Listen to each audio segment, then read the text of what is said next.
Good afternoon, folks. Scott here at Watts Way Farms. Thanks for joining me on another beautiful day here on the farm. And today I just want to do a quick little video. I want to show you a little project that's going on here at the farm. Has been for about a week now, and I think it's getting close to being finished.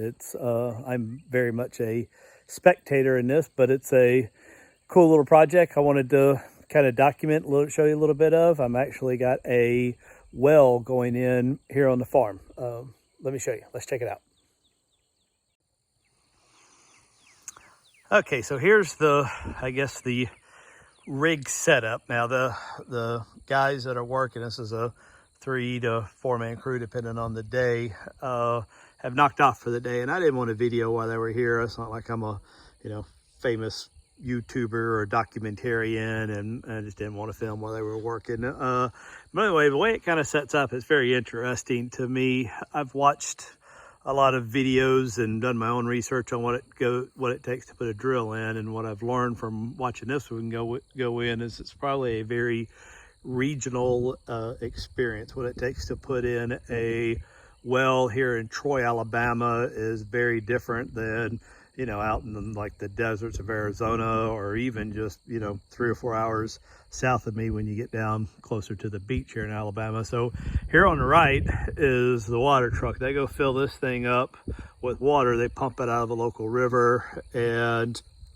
then use that. I mean, there's definitely a lot of drilling going on. You can see here's one of the drill bits that they used on this long shaft, and then this over here they explained is kind of after they drill it, this thing kind of goes in and reams the hole out. But the way they kind of work it is, so they dig this, I guess, trench, if you will. The water truck pumps the water and down to this pipe into this little trench right here, and then they've got a pump here. That pump takes the water up and then it shoots it down into that as they're drilling, and there's the hole. And it's very interesting to watch them do this. It's actually quite mesmerizing to me. So when they first started drilling, they got down about I'd say 100 feet or so, and maybe not quite 100 feet, because I think that piece of 8-inch PVC that they cut off is what kept them from going to 100. But the way it works is it's drilling and pumping, the water's flowing out over the top of this, and they call it taking water versus giving water. And I guess the ground was taking too much water, not giving enough, and they said basically that meant that the hole they were drilling was not big enough to, or not, the dirt around it was not, I guess, firm or structured enough to support the hole, so it was collapsing on itself. So they basically put that 8-inch pipe down the hole to try to stabilize it, and kept it from basically filling back in. And then they tried to drill again, and that continued to fail. They actually dumped a few bags of Portland cement down there. Probably they did it for the 8-inch. They did it 2 times. They did about 8 or 9 94-pound bags at a time, and then would let it sit up, come back the next day, and see if that would help, and it didn't. So then what they did was they went a different approach. By then they were down to about 130 feet. And so then they went in with the 6-inch pipe on top of it. And that 6-inch pipe, same thing, goes down 130 feet is what he said. And I guess to the top of that. And same thing, they got to the bottom of it, and then they dumped the cement, 8 or 9 bags, and that they only had to do once. They did that last night or yesterday before leaving, and I guess that was the magic that it took. So then they proceeded, those are the rods, those are 20 feet each, and they proceeded to dump that, go down, and right now they're finished drilling, and they are at either 320 or 340 40 feet. And it's not like, I guess here, like you see on the, like I was watching, I think that Homestead Rescue,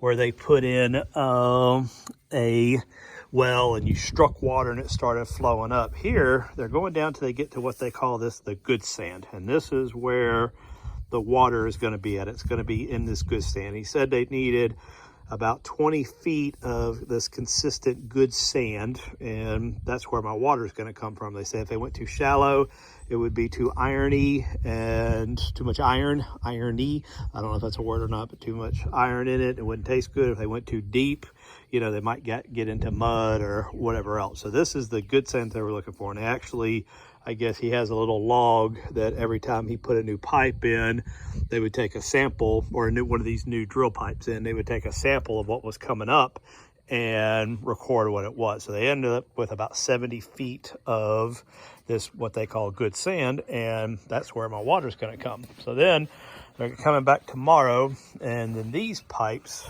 go in the ground. And I don't know if you can tell, but this pipe is full of these little cuts all the way down. And I think they've got 3 of these, so 60 feet of these that will connect together and then drop down that hole. And then from that, and I don't know, maybe this will raise it all the way up. They actually got another pipe, which is not here, that they will then, they'll put, that my pump connects to. So the pump here actually, and it's on their truck, I saw it, it actually goes down as well. I don't know how far it goes down, but it goes down in that hole as well, and then it pumps water up. So I'll continue to update this video as we go. Tomorrow they said they're going to come out and ream this out, and they're going to drop the pump. We've got the power run. I'm actually going to go back and bury it. I just figured that's something I could do, so save a few bucks. I will rent a trencher and bury that. But I'll take some more video and we'll show how this thing comes together. It's been well over a week since I've shot any additional footage of my well going in, the well project. So I don't know, I hope I don't repeat a lot of what was said, because I know when I'm watching YouTube videos, that's one of the things that annoy me are the folks that appear to be saying the same thing over and over again and talking really slow in what appears to be an attempt to hit that 10-minute monetization mark. I don't, obviously nowhere near big enough to get monetized, and not my concern anyway. I typically talk too long, so I have to strive to keep it short. But anyway, I'll try to keep it, if I have repeated it, I'll try to edit a lot of this out to keep it concise. But the issue we ran into was, here's the original well they were drilling, and that's 350-ish, 20-ish, 300, I think it's 320. I think my other well's the same distance as this one. And what happened was, because my land, I guess, down there is not ideal, what happened was they ended up breaking off, I guess, a rod similar to this, but had what was called a reamer bit on the end of it that they were using to ream out the hole. They struggled. That's why you see the 8-inch PVC and the 4-inch PVC, and their test pump's actually down in it still right now. They struggled to maintain the hole, or the down there at the bottom, enough so that they could get the screens all the way down that was going to allow the whole thing to work. And prepping it, I ended up losing a bit. So they worked for a while to try to recover it and decided that it just wasn't possible, and that they wanted a new location for the well, at least 50 to 80 feet away, so that maybe they would not run into the same situation. So they pretty much abandoned this. This will be cut off below ground level. They're going to dump something, concrete or whatever, to make sure that it doesn't just be a potential hazard down the road, and fill all this back in. So here is the new well, and as you can see, water is flowing. So this, I got the stats on a little bit. This hole is 320 feet deep, and unfortunately, when they first started drilling it, they ran into the exact same issue that they ran into on the other big site. And to combat that, I did have to agreed to somewhat of a costly change order. I went with this 8-inch steel pipe. So I have, those are 21-foot sections times 5. And they were basically able, with their machine, the attachment, kind of pound that thing into the ground. They drilled first and then went back in with that and pounded into the ground and then welded them together. So I've got, over 100 feet of steel pipe in the ground, which is actually, they told me, not a bad thing, because for this new location, we're not too terribly far from this big tree that I hope will stay for a while, and it's greening back up. I don't even know what type of tree it is, but I'm gonna leave it. And they did say that over time, tree roots can actually collapse PVC. It will make it hard to get the pump out, because they said it's not a matter of if, it's when they have to pull that pump to service it. So that steel pipe 100-something feet in the ground should prevent that. So what we've got now is we've got this PVC, or that steel, going down 105 feet, and then the hole itself is actually 320 feet. And inside that hole, down to the very bottom, is this 4-inch PVC casing.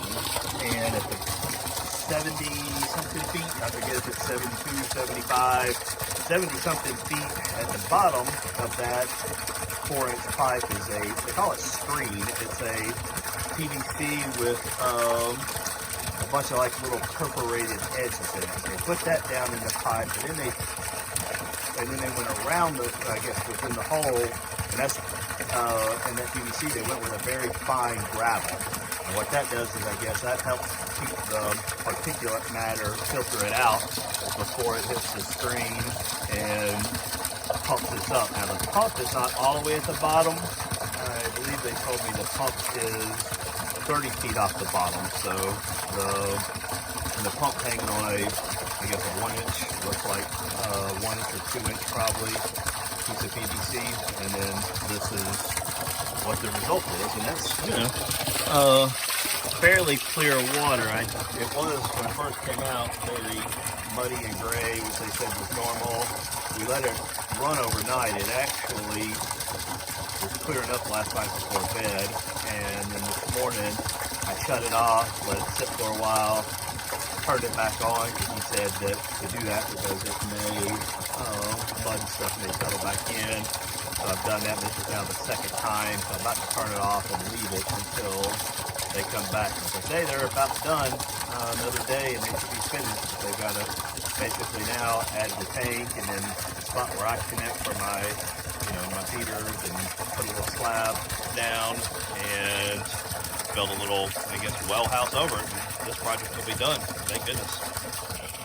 So here's the finished product of my well, or I should say the pseudo finished product, if you will. I have to come back and put a slab. I'm gonna come out 2 feet from this steel pipe, or maybe further, in all directions, and pour a slab, and basically it's the foundation also to build a pump house of sorts around this. And I also have to dig the trench to bury the conduit and then run the water lines. Right now the main water line comes all the way from the street, runs down along this fence line, and then about where that telephone pole is, it turns and heads that way. So I'm gonna basically just go and tie into it, and then this will actually eventually end up feeding pretty much the entire farm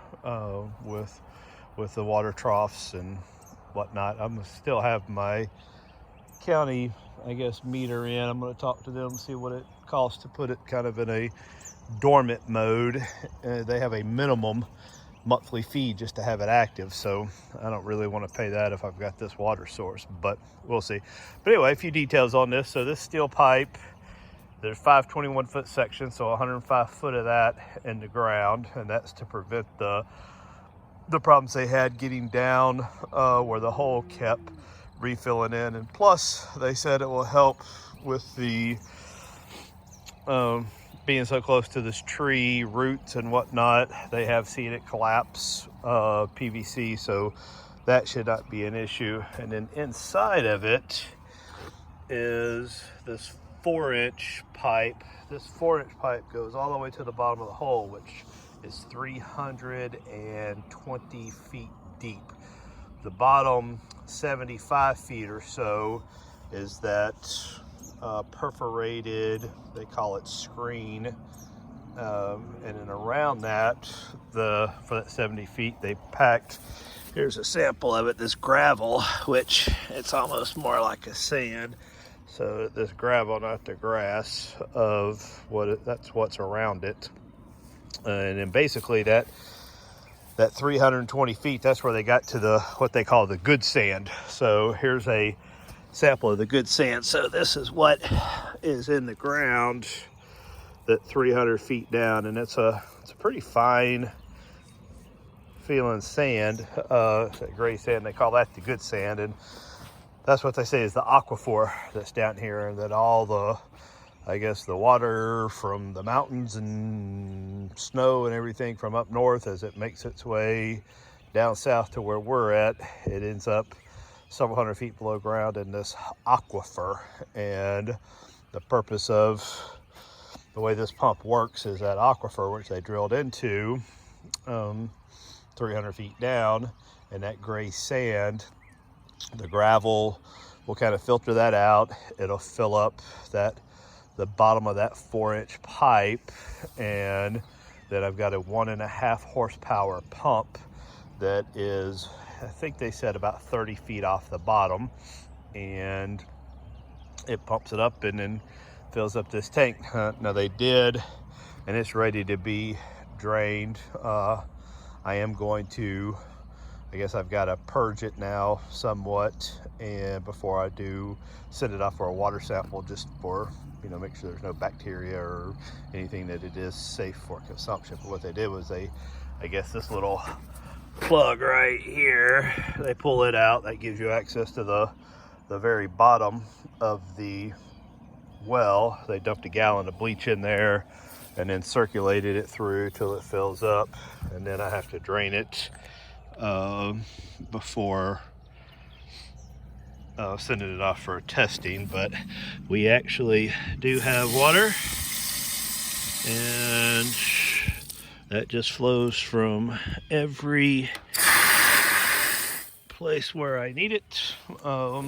Like I said, so this is a well. Like I said, it was supposed to have been a 3 or 4 day exercise, turned into I guess 3 or 4 week exercise, but pretty educational experience for me. The guys that did this well did say this was probably a 5-year, 4 to 5 years. They see one that is this hard, and but they're glad to get it done. I told them that's just part of the Watts Way. That's where we get our name, Watts Way Farms. There was a Watts Way to everything, so that probably could have planned on that. Now it did run a little bit over budget. I don't know what people pay for wells around the country. This one cost me, candidly, just over $10,000. That was about $3,000 more than we had expected, and that was because of the steel pipe is a pretty expensive endeavor, and going with a 4-inch casing all the way down to the bottom versus the 2-inch were really the two big changes. Well, and the conduit. We had originally, which conduit's not that expensive, but we had originally planned on putting this entire thing on the other side of the RV, closer to where the home site's going to be, and so the amount of conduit and wire kind of changed. We put it over here because the plan is, hopefully in the next 60 days or so, this cabin's going to come down and our barn is going to go up right there. And then at that point, the tank and the controls, if you will, of this will be moved inside to the barn, and so that the only thing left out here basically is that steel pipe with sticking up out of the ground with that little bit of steel casing or steel piping coming from it. So I hope you found this video somewhat interesting. You know, I didn't film any of the guys actually drilling. They didn't seem real keen on that, so most of the footage is after the fact, but I still think there's some good, you know, information here for anybody wanting to, I guess, consider putting a well on their property. I think it was, though it was a very expensive spend, I think it was worth it. Now I can, you know, one less thing I'm dependent on, I guess, the local government to provide. I still have power requirements to make the pump work, but there is, you know, I can't do solar, I've got a generator, there's lots of ways for me now to get water here on the farm if I don't want to depend on the local municipality and their meter way at the head of that property to provide it. So thanks for tuning in. Hope you have a great day. Hope to see you back here soon.